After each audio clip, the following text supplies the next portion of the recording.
مولاي صل وسلم دائما أبدا على حبيبك خير الخلق كلهم.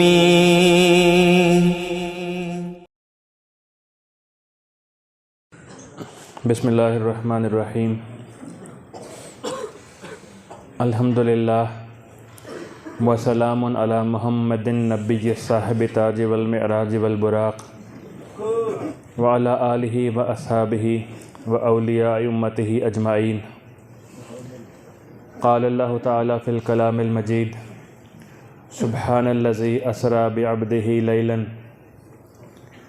وقال اللہ تعالی فی المقام الآخر یا ایہا الناس قد جاءکم من اللہ برہان من ربکم.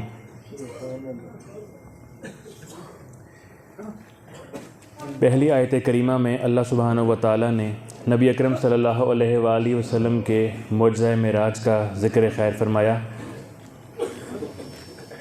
اور دوسری آیت کریمہ اس میں فرمایا نبی اکرم صلی اللہ علیہ وآلہ وسلم کی معجزانہ شان بیان کرتے ہوئے کہ اے لوگو، بے شک تمہارے پاس تمہارے رب کی طرف سے واضح دلیل نبی اکرم صلی اللہ علیہ وسلم تشریف لے آئے ہیں. اللہ کے احسان سے، رسول اللہ صلی اللہ علیہ وآلہ وسلم کی رحمت سے ہم اللہ کے محبوب بندوں کی سنگت میں معراج النبی کی برکت والی رات کو بیٹھے ہیں. اللہ ہم سب کے اس بیٹھنے کو ہمارے لیے حصول بندگی، شریعت مطہرہ اور سنت مبارکہ پر دائمی عمل حاصل ہونے کا ذریعہ بنائے.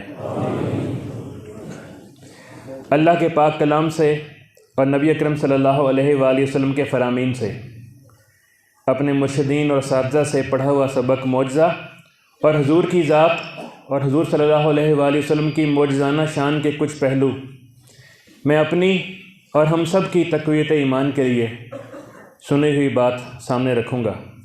لفظ معجزہ، اس کا مادہ اشتقاق یعنی جس سے یہ نکلا ہے، یہ عاجزہ یا عجزن اس سے نکلا ہے، جس کے معنی ہیں کسی چیز پر قادر نہ ہونا، کسی کام کی طاقت نہ رکھنا یا کسی امر سے عاجز آ جانا. محاورہ عرب میں کہا جاتا ہے کہ عاجزہ فلان عن العمل، کہ فلان آدمی وہ کام کرنے سے عاجز آ گیا ہے.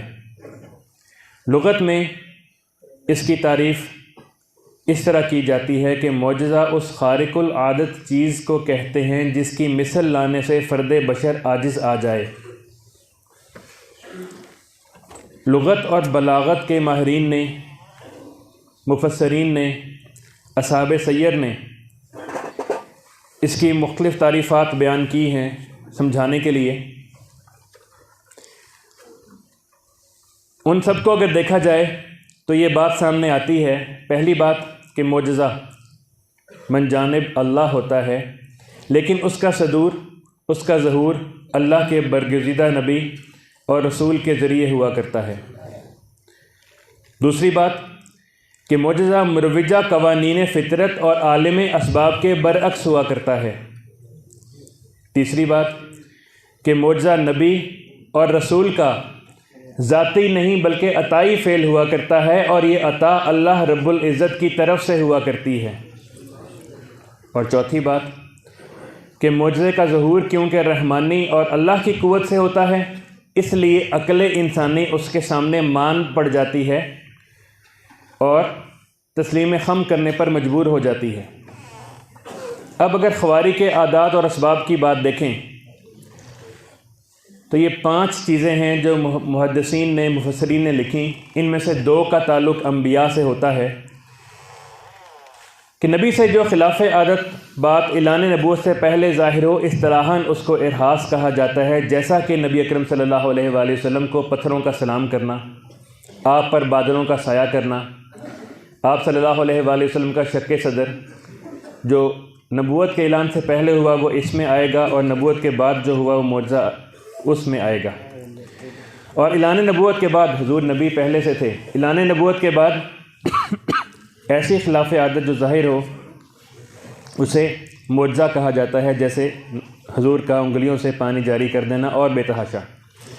اور جب معجزہ قدرت الہی کا آئینہ دار ہے، اور یقیناً ہے بھی، تو اس کا صدور بھی اذن الہی سے ہی ہوتا ہے۔ اب اس ساری کائنات میں اس کا جو نظام ہے، اس کے اسباب، اس کے علل اللہ رب العزت کی عادت جاریہ کے تابع ہیں، مگر کبھی کبھی اپنی کسی حکمت اور مشیت کے تحت وہ اپنی عادت جاریہ کے برعکس بھی کسی چیز کا ظہور فرماتا ہے، اور اسی ظہور کا نام معجزہ ہے۔ اور ہم کہہ سکتے ہیں کہ یہ اللہ کے نبی اور اس کے رسول کے اس فعل کو کہتے ہیں جس کی توجیہ اسباب اور علل سے ممکن نہ ہو اور عقل انسانی اس کی حقیقت کامل کا ادراک کرنے سے قاصر رہے۔ یہ بات اب قابل غور ہے کہ کسی بھی نبی کو ہدایت آسمانی یعنی کہ اپنی حقانیت ثابت کرنے کے لیے اس طرح کے محیر العقول واقعات کی حاجت نہیں رہتی، لیکن اہل ایمان کی پختگی کے لیے ان معجزات کا ظہور ہوا کرتا ہے، اور چونکہ یہ معجزات عطائے ربی ہوتے ہیں اس لیے ان کا انکار اللہ کی قدرت کاملہ کا انکار ہوا کرتا ہے۔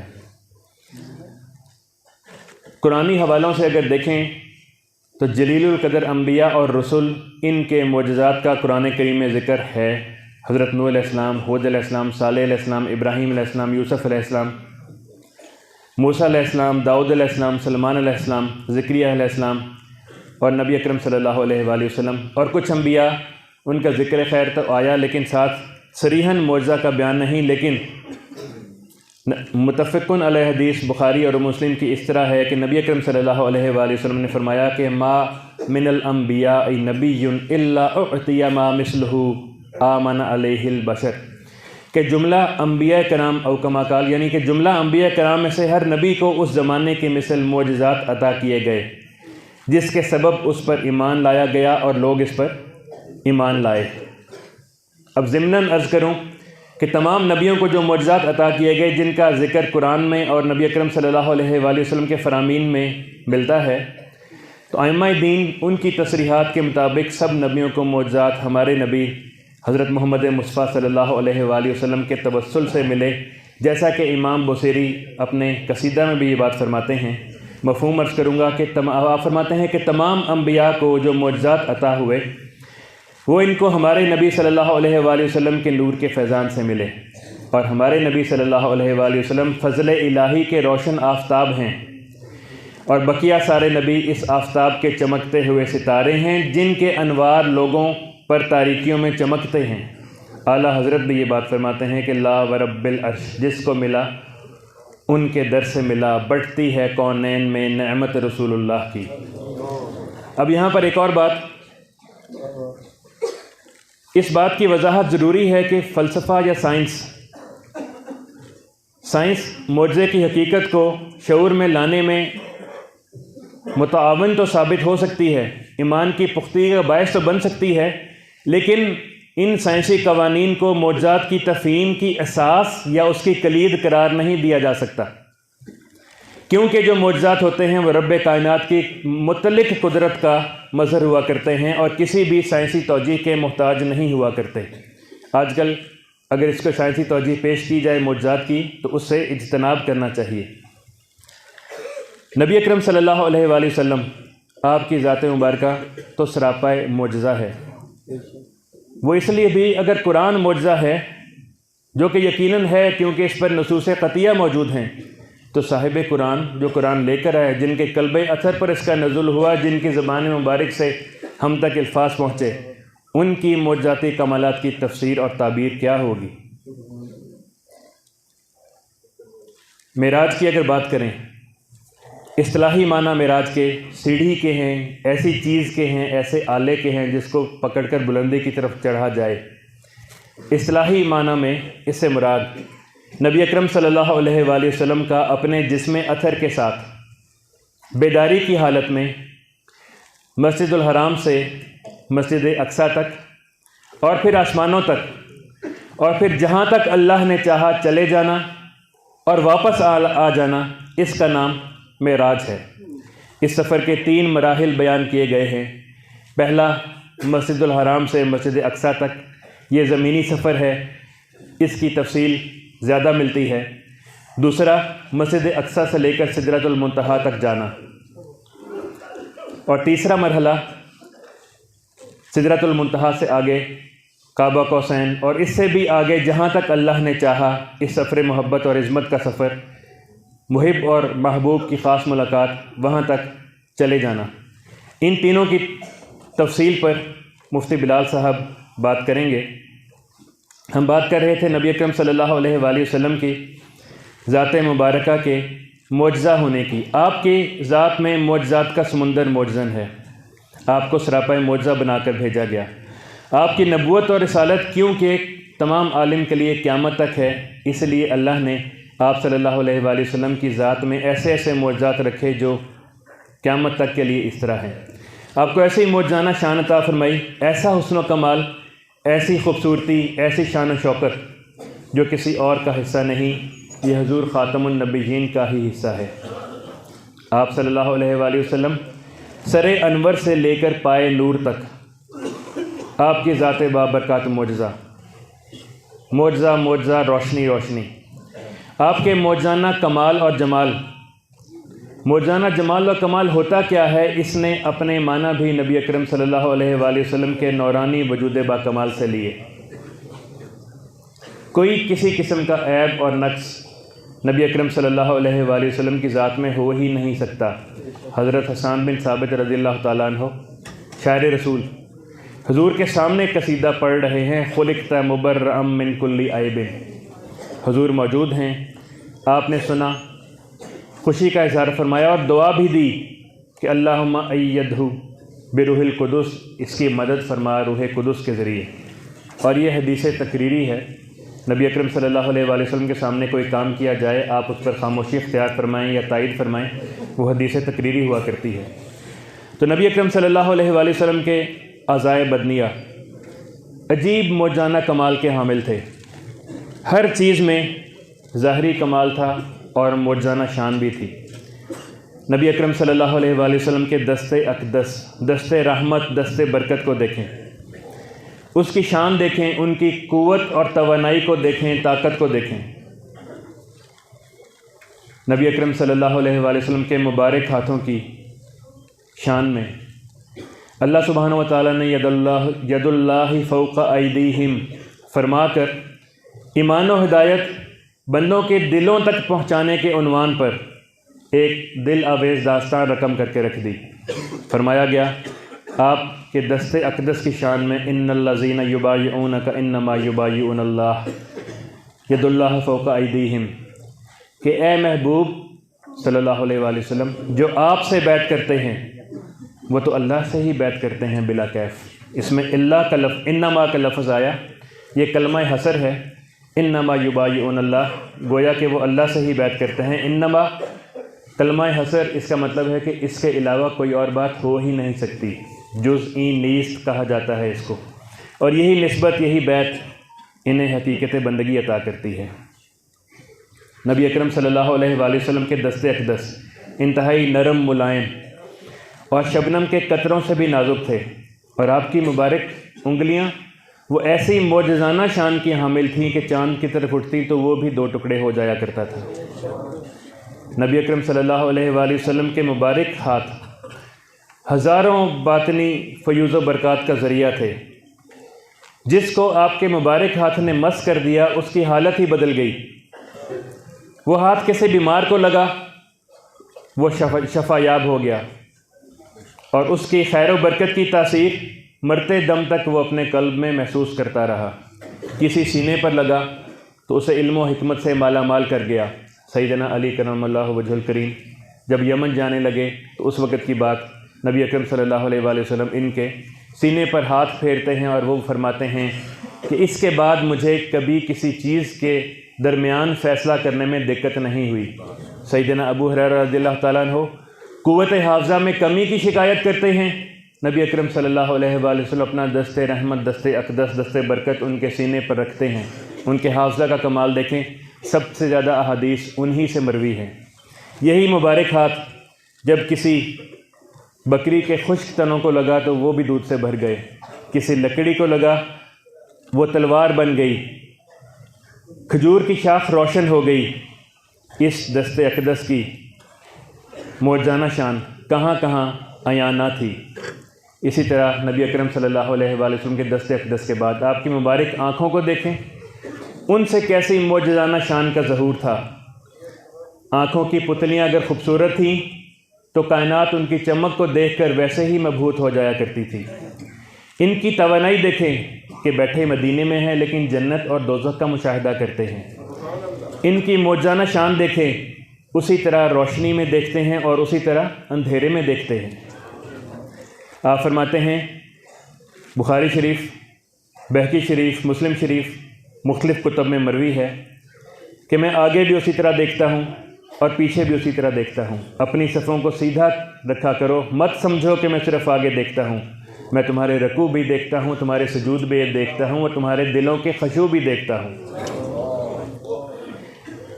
قاضی ایاز لکھتے ہیں رحمۃ اللہ تعالیٰ علیہ کہ جب موسیٰ علیہ السلام نے دیدار الہی کے لیے عرض کیا اور کہا ربی ارینی،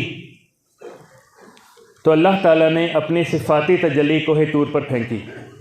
اس کے نتیجے میں کوہ طور تو جل کر خاک ہو گیا اور آپ زمین پر جلوہ گر ہوئے، اور جب آپ کو اس کیفیت سے افاقہ ہوا، کتب میں لکھا ہے 40 دن بعد افاقہ ہوا، تو آپ کی نگاہ کا عالم کیا تھا کہ اس صفاتی تجلی کے عکس سے آپ 30 میل دور بھی پتھر کے اوپر، سیاہ پتھر کے اوپر سیاہ چوٹی کو دیکھ لیا کرتے تھے۔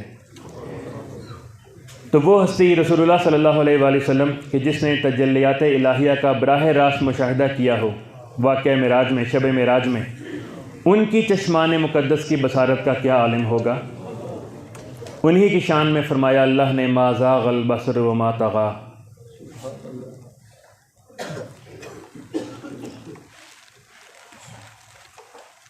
اسی طرح نبی اکرم صلی اللہ علیہ وآلہ وسلم کے دندان اقدس، ان کی معجزانہ شان دیکھیں۔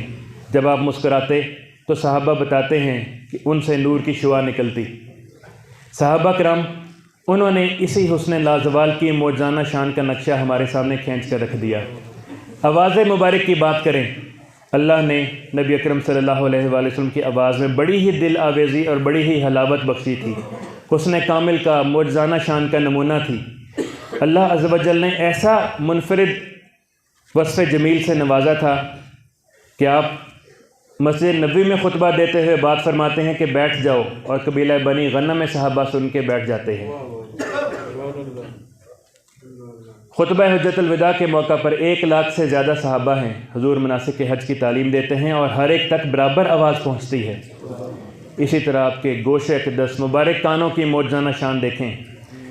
سیدہ عائشہ رضی اللہ تعالیٰ عنہا فرماتی ہیں کہ نبی اکرم صلی اللہ علیہ وآلہ وسلم کی سیاہ زلفوں کے درمیان 2 سفید کان یوں لگتے تھے جیسے تاریکی میں 2 چمکتے ہوئے ستارے چمک رہے ہوں، اور ان کی شان ایسی تھی کہ صحابہ کے جھرمٹ میں تشریف فرما ہیں۔ ترمذی شریف، مستدرک، حاکم، امام احمد بن حنبل، یہ سب اس حدیث کو ذکر کرتے ہیں۔ آپ فرماتے ہیں کہ میں وہ کچھ دیکھتا ہوں جو تم نہیں دیکھ سکتے، وہ سنتا ہوں جو تم نہیں سن سکتے۔ ایک مرتبہ آپ گزر رہے تھے قبرستان سے، حضور فرمانے لگے کہ میں ان قبور سے ان مردوں کو آواز دینے کی آوازیں سن رہا ہوں۔ اللہ تعالی ہمیں بطفیل حضور صلی اللہ علیہ وآلہ وسلم اور اپنے محبوب بندوں کے عذاب قبر سے پناہ عطا فرمائے۔ قلب اطہر کی معجزانہ شان کیا دیکھیں، وہ علوم اور معارف کا گنجینہ اور خزینہ تھا، کیونکہ اس پر انوار قرآن نازل ہونے تھے تو اسے شرح صدر کے ساتھ منبع رشد و ہدایت ایسا بنا دیا کہ تمام کائنات، جن و انس، عبدالآباد تک اسی سے ایمان اور ایقان کی روشنی کشید کرتی رہیں گی۔ اس کی شان میں اللہ نے فرما دیا کمشکات فیہا مصباح۔ اسی کی شان میں اللہ نے فرما دیا نزل بہ الروح الامین علی قلبک لتکون من المنذرین۔ اسی کی شان میں فرما دیا الم نشرح لک صدرک۔ اسی کی شان میں جبریل امین جب شق صدر ہوا تو کہنے لگے کیسا قلب اطہر ہے جس کی 2 آنکھیں ہیں، 2 کان ہیں۔ اسی کے ضمن میں نبی اکرم صلی اللہ علیہ وآلہ وسلم خود فرماتے ہیں نبی عائشہ صدیقہ رضی اللہ تعالی عنہ کو کہ انا عینی تنامان ولا ینام قلبی، کہ میری آنکھیں سوتی ہیں اور میرا دل اللہ کی یاد میں جاگتا رہتا ہے۔ کس کس عضو شریف کی معجزانہ شان کا ذکر نہ کریں۔ قدمین شریفین ایسے نرم و گداز، ایسے دلکش صورت کہ حضرت ابو ہریرہ رضی اللہ تعالیٰ عنہ روایت فرماتے ہیں کہ جب پتھروں پر چلتے تو آپ کے مبارک پاؤں کے نیچے وہ نرم ہو جایا کرتے اور ان کے بوسے لیا کرتے۔ آپ کے مبارک قدم اگر کسی سست رفتار جانور کو لگ جاتے تو وہ تیز ہو جاتا۔ سیدنا ابو ہریرہ وہ فرماتے ہیں کہ ایک شخص نے اونٹنی کی سست رفتاری کی شکایت کی، آپ نے اپنے پائے مبارک اس کو لگائے، ٹھوکر لگائی تو وہ دوبارہ اس کے مقابلے میں تیز رفتار کوئی نہ ہوا۔ غزوہ ذات الرقاع، اس کے موقع پر حضرت جابر کے اونٹ کو آپ کے مبارک قدم لگے تو وہ بھی سب سے تیز اور توانا ہو گیا۔ اسی ضمن میں ایک اور واقعہ عرض کروں، قبلہ والد گرامی نے ہی سنایا تھا کہ وہ اپنے والد گرامی یعنی میرے دادا حضور کے زمانے کی بات ہے کہ جب وہ 1970 کے اواخر میں یا 1980 کے شروع میں جب گئے حج کے لیے، غزوہ احد کے موقع پر، غزوہ احد کی جگہ پر، جبل احد کے اوپر انہوں نے اس پتھر کی زیارت بھی کی جس پتھر کے اوپر رسول اللہ صلی اللہ علیہ وآلہ وسلم کے مبارک پاؤں لگے تھے اور وہ نرم ہوا تھا۔ تو بعد میں 2008 میں جب آپ دوبارہ تشریف لے کر گئے تو میں بھی ہمراہ تھا، تو وہاں پہ اس جگہ کی تو زیارت کروائی، لیکن وہ پتھر چھپا ہوا تھا ایک سیمنٹ کے بلاک کے نیچے۔ تو نبی اکرم صلی اللہ علیہ وآلہ وسلم کی موجزانہ شان اس طرح قدمین میں تھی کہ اس وقت وہ بھی نرم ہو جایا کرتے تھے۔ اسی طرح تمام انبیاء کرام کی نبوتیں کیونکہ زمان اور مکان کی پابند تھیں، اسی لیے انہیں اسی طرح کے محدود معجزات دیے گئے تھے، لیکن رسول اللہ صلی اللہ علیہ وآلہ وسلم کے جو معجزات تھے وہ بھی جدید سائنسی علوم اور جو کچھ بھی کر لیں اس کے ذریعے اس سے بالا ہی ہے۔ اللہ سبحانہ و تعالی ہمیں انہی عقائد صحیحہ پر کاربند رکھے، کیونکہ ان عقائد صحیحہ پر کاربند رہنا اور اس کا ذکر کرنا یہ رسول اللہ صلی اللہ علیہ وآلہ وسلم کو بھی پسند تھا۔ اسی ضمن میں ایک حدیث آپ لوگوں کی نظر کروں کہ سیدنا موسیٰ بن عقبہ رضی اللہ تعالیٰ عنہ بیان کرتے ہیں کہ جب حضرت کعب بن زہیر رضی اللہ تعالیٰ عنہ جب انہوں نے اپنا مشہور قصیدہ لکھا بانت سعاد، اس میں جب نبی اکرم صلی اللہ علیہ وآلہ وسلم کی شان اور عقائد بیان کیے مسجد نبوی میں، اور جب وہ اس شعر پر پہنچے، شعر بھی سننے والا ہے، اس کا میں مفہوم عرض کروں گا۔ اس کا مفہوم یہ ہے کہ بے شک یہ رسول مکرم صلی اللہ علیہ وآلہ وسلم وہ نور ہیں جن سے روشنی حاصل کی جاتی ہے۔ آپ کفر و ظلمت کے علم برداروں کے خلاف اللہ تعالیٰ کی تیز دھار تلواروں میں سے ایک عظیم تیغ آبدار ہیں۔ جب یہ شعر پڑھا گیا تو نبی اکرم صلی اللہ علیہ وآلہ وسلم نے اپنے دست اقدس سے لوگوں کی طرف اشارہ کیا کہ سنو یہ کیا کہہ رہے ہیں۔ حضور متوجہ کر رہے تھے اس چیز کی طرف۔ کیا حضور کو حاجت تھی؟ نہیں، حضور کو حاجت نہیں تھی، وہ اس لیے کر رہے تھے کہ لوگ یہ بات سنیں گے تو ان کے دل حضور کی طرف مائل ہوں گے، حضور کے کمالات ان کے دلوں میں اثر کریں گے، ان کے دلوں میں ہدایت آئے گی۔ حضور صلی اللہ علیہ وآلہ وسلم کی رحمت امت پر اس طرح ہے، میرے اوپر اس طرح ہے، آپ پر اس طرح ہے، تو یہی رحمت ہمیں دینے کے لیے ہمیں مرشد کریم کی نسبت عطا کرتے ہیں۔ اللہ سبحانہ و تعالی ہمیں اس نسبت کی قدر والا بنائے جو کہ ہم سب کو اطاعت میں ڈھالنے کا ذریعہ ہے، قبر و حشر میں بھی یہی کام آنے والی ہے۔ اللہ سبحانہ و تعالی ہمیں اس پر استقامت عطا فرمائے۔ وآخر دعوانا الحمدللہ۔